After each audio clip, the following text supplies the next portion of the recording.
Nous avons demandé de la manière la plus simple et la plus ferme qu'on n'utilise plus de flashball ni de grenades.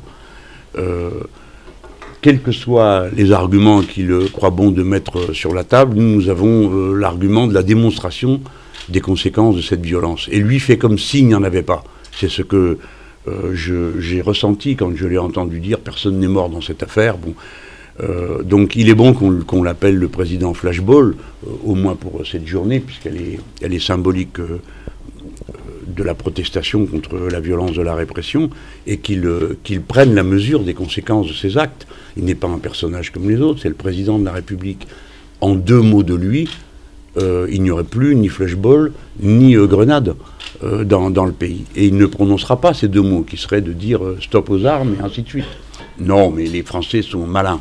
Donc ils saisissent toutes les occasions de se faire entendre. Alors ils font bien comme ils veulent.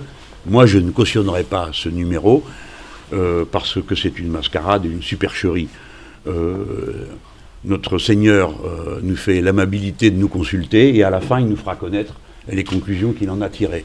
Bon, alors le régime monarchique est terminé depuis quelque temps, mais apparemment il continue dans la monarchie présidentielle. Regardez bien, comprenez bien le fond de l'affaire.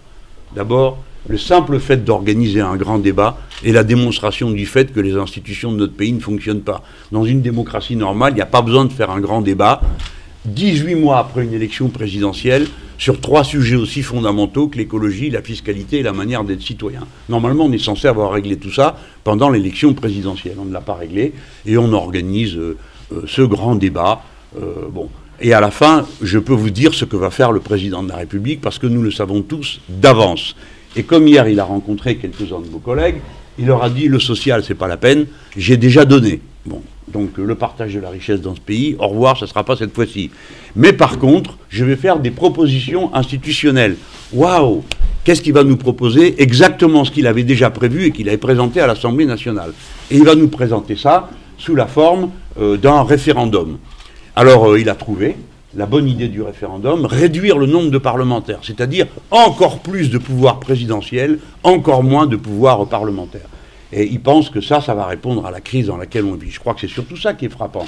C'est le décalage croissant entre ce que le pays ressent et ce que ces quelques personnes au pouvoir comprennent de ce qui se ressent.